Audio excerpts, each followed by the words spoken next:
Il nous faut des échantillons de Mars. On a des météorites martiennes, c'est-à-dire qu'on a des petits cailloux qui sont arrivés par hasard de Mars. Vous ne savez pas ça? Alors, comment c'est possible qu'un caillou sorte d'une planète, ça cool. arrive sur Terre et qu'on sache que c'est Mars? En fait, c'est la deuxième question qui est presque plus intéressante. La première, c'est ici, j'ai un bolide qui arrive et tac, ça fait un impact. On en voit plein des impacts. On a des millions.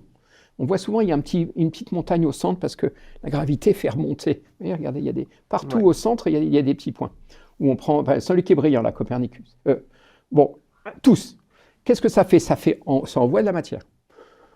Et les impacts sont forts, sont tellement forts que l'objet initial, il est vaporisé, il disparaît tout de suite. Il y a tellement de chaleur que lui, il est vaporisé. Mais après, ça enfonce le sol, ça va le craquer, ça va éjecter de la matière qui retombe sur la planète. Mais quand vous faites des calculs, ça éjecte tellement fort que souvent, il y a la vitesse d'éjection. Et donc, chaque impact va mettre dans le système solaire de la matière qui se retrouve autour du Soleil. Donc, un impact sur Mars fait de la matière qui retombe sur Mars, plus de la matière qui se trouve à tourner autour du Soleil. Puis qui bouge un peu, qui dérive selon, alors c'est assez compliqué, mais qui pourrait impacter la Terre. Et donc, dans notre pluie quotidienne, tous les jours, on reçoit des météorites. On en voit plein. Elles brûlent dans l'atmosphère. Alors, vous avez les étoiles filantes. On adore les étoiles filantes. Une étoile filante, c'est un noyau de cerise, d'accord, qui rentre dans l'atmosphère, qui brûle.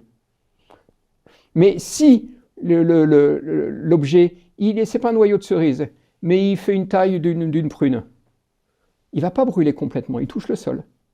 On le ramasse.